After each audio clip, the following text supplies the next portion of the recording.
ஜோதிடத்தின் பரிணாம வளர்ச்சி ஏஎல்பி ஜோதிடம். இதை படிங்க, உங்கள் வாழ்க்கை உங்கள் கையில். பிளட் ப்ரெஷராக இருக்கட்டும், கொலஸ்ட்ராலாக இருக்கட்டும், உயர் ரத்த அழுத்தமாக இருக்கட்டும், இதெல்லாம் குணப்படுத்த முடியாது.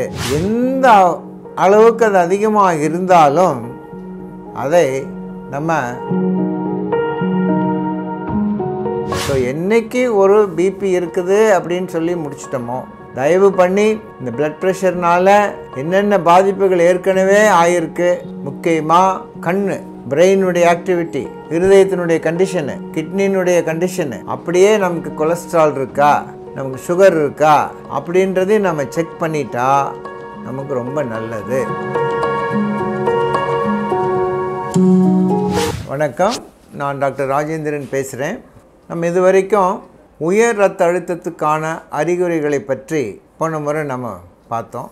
சரி, ஒருத்தருக்கு ஹை பிளட் ப்ரெஷர் இருக்குதுன்னு முடிவாயிடுச்சு. இனிமேல் அவங்க எப்படி வாழணும், வாழ கற்றுக்கணும், வாழும் முறை, வாழ்க்கை முறையில் மாற்றம், லைஃப் ஸ்டைல் மாடிஃபிகேஷன் அப்படின்னு ஒரு ஷார்ட்டாக சொல்லிடலாம். இதெல்லாம் தேவையா?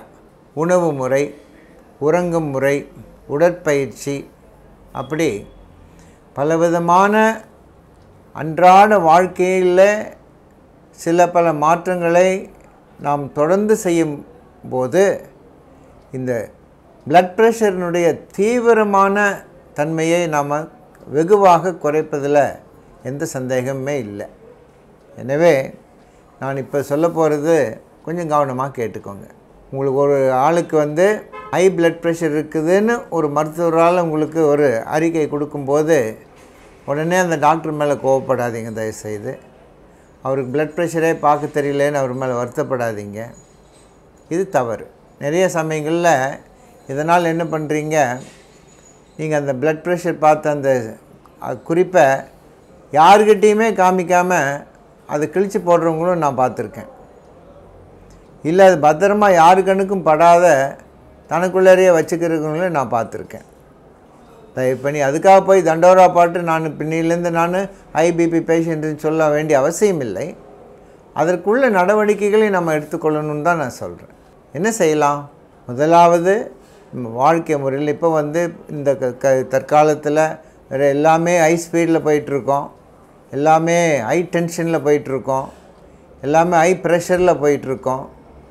பார்த்திங்கன்னா 25 வயசு 24 வயசு எங்கள் ஒரு ப்ரொஃபஷ்னல் பர்சன் ஒரே ஆஃபீஸில் டென்ஷன் டாக்டர், ஸ்ட்ரெஸ்ஸு டாக்டர், டார்கெட்னு முடிக்க முடியல டாக்டர், எனக்கு ஒரே ப்ரெஷராக இருக்குது அப்படின்னு பார்க்கும்போது அவருக்கு பிளட் ப்ரெஷர் தான் அதிகமாக இருக்குது. ஸோ இந்த மாதிரி இருக்கிற சுச்சுவேஷனில் நம்ம என்ன செய்யணும்னா, முதலாவது அதை அக்செப்ட் பண்ணிக்கணும்.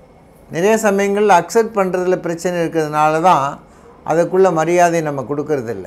அது நம்மளை என்ன பண்ண போகுது அப்படின்னு நம்ம என்றைக்கு அதை லைட்டாக எடுத்துக்கிறோமோ, அதான் நான் எப்பவுமே சொல்கிறது தான், ஒரு நோய் இருக்குது அப்படின்னு ஒரு நபர் கண்டுபிடிச்சிட்டா அந்த நோயை நம்ம என்ன பண்ணணும், மதிக்கணும், அதை அக்செப்ட் பண்ணிக்கணும், அதை ஏற்றுக்கொள்ளணும்.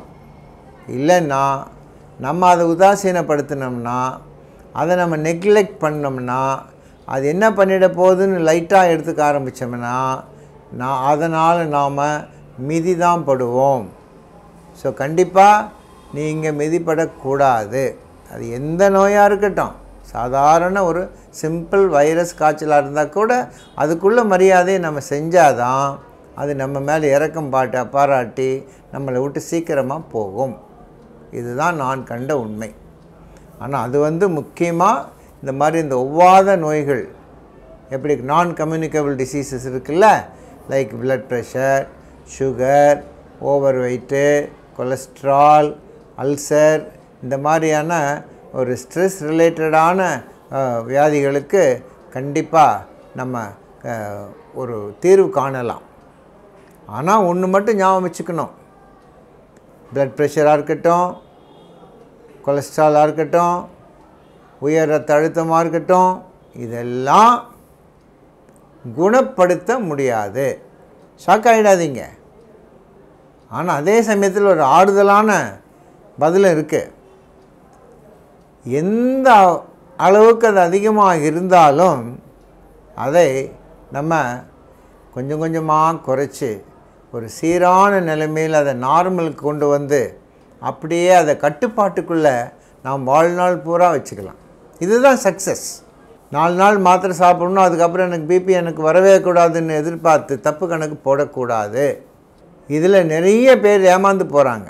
எப்படின்னா, இன்றைக்கி வேறு எதுக்கும் ஒரு டாக்டர்கிட்ட போயிருப்பார், அவர் அன்றைக்கி கொஞ்சம் ஸ்ட்ரெஸ்ஸாக இருந்திருப்பார். அப்போ அந்த டாக்டர் வந்து என்னங்க இவ்வளோ பதட்டமாக இருக்கீங்க, இங்கே வாங்க உட்காருங்க அப்படின்னு சொல்லி பிபி பார்த்துருப்பார்.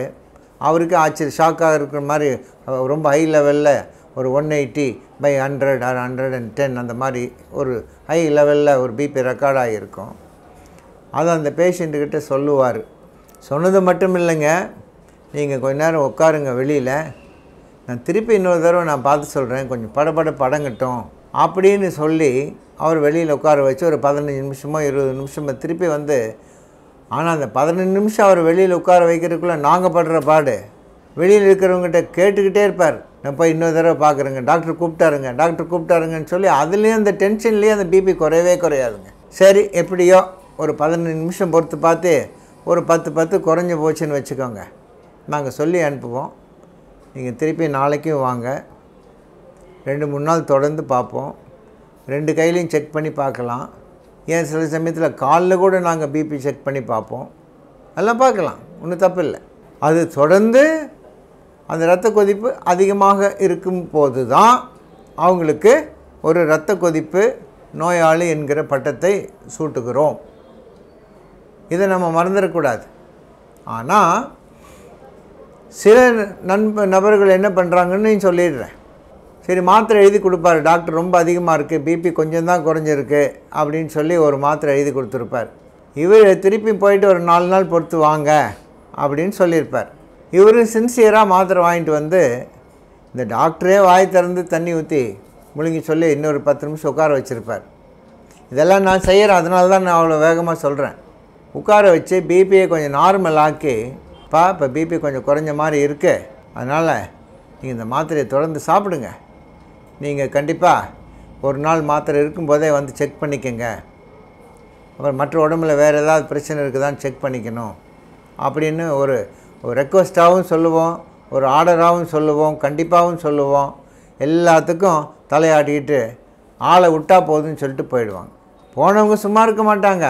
மறுநாள் தான் வீட்டாண்ட இருக்கிற இல்லை அதே தெருவில் அந்த கடைசியில் இருக்கிற இன்னொரு டாக்டர்கிட்டையும் போவாங்க. தப்பு இல்லை, போங்க. ஆனால் அங்கே போய் இந்த ரகசியத்தை மட்டும் சொல்ல மாட்டாங்க. வேறு யாருக்கோ போகிற மாதிரி போய் அந்த டாக்டர்கிட்ட, டாக்டர் எனக்கு பிபி இருக்குதா கொஞ்சம் பாருங்கள். அந்த டாக்டர் இன்னசென்ட்டாக சரி ஒரு என்ன கேட்டார், அவர் பிபி தானே பார்க்க சொல்கிறாரு அப்படின்னு சொல்லி பிபி பார்ப்பார். பார்த்துட்டு அவர் கம்முன்னு இருப்பார். என்ன டாக்டர் பிபி பார்க்க சொன்னேன், நார்மலாக தான் பார்க்க உனக்கு, ஆனால் நேற்றுக்கு என்ன நடந்தது அவர் அங்கே சொல்ல மாட்டார். அப்பாடி நல்ல வேளை அந்த டாக்டர்கிட்ட நான் திருப்பி இன்றைக்கி போகல, ஒரு பெரிய ரிலீஃப்.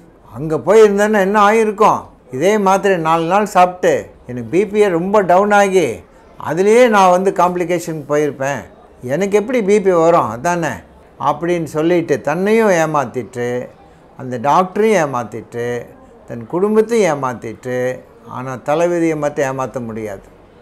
இதை நாங்கள் பார்க்குறோம். எனவே தான் அந்த ஒரு நிகழ்ச்சியெல்லாம் நான் சொல்கிறேன் உங்களுக்கு. ஆனால் அந்த டாக்டர்கிட்ட போய் நேற்றுக்கு இப்படி ஆச்சுங்க, பிபி அதிகமாக போச்சு, இன்றைக்கி எப்படி இருக்குது அப்படின்னு ஏற்கனவே நடந்ததை விவரத்தை சொல்லி அந்த டாக்டர்கிட்ட பிபி செக் பண்ணிக்கிறது தப்பில்லை. ஆனால் சும்மா அவரை டெஸ்ட் பண்ணுற மாதிரி, டாக்டர் எனக்கு ஒரு பிபி இருக்கா கொஞ்சம் பாருங்கள், அவரும் சின்சியராக பார்ப்பார், பார்த்துட்டு நார்மலாக இருக்குதுன்னு சொல்லிவிடுவார்.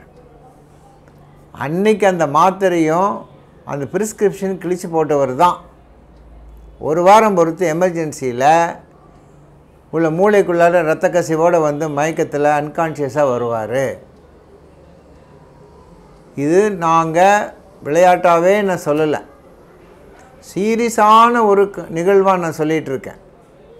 ஸோ என்றைக்கு ஒரு பிபி இருக்குது அப்படின்னு சொல்லி முடிச்சிட்டோமோ, தயவு பண்ணி இந்த பிளட் ப்ரெஷர்னால் என்னென்ன பாதிப்புகள் ஏற்கனவே ஆகிருக்கு, முக்கியமாக கண் பிரெயினுடைய ஆக்டிவிட்டி இருதயத்தினுடைய கண்டிஷனு, கிட்னியினுடைய கண்டிஷனு, இரத்த நாளங்களினுடைய கண்டிஷன் இதெல்லாம் நம்ம செக் பண்ணிவிட்டு, அப்படியே நமக்கு கொலஸ்ட்ரால் இருக்கா, நமக்கு சுகர் இருக்கா, சால்ட் வந்துருச்சா அப்படின்றதையும் நம்ம செக் பண்ணிட்டா நமக்கு ரொம்ப நல்லது. எனவே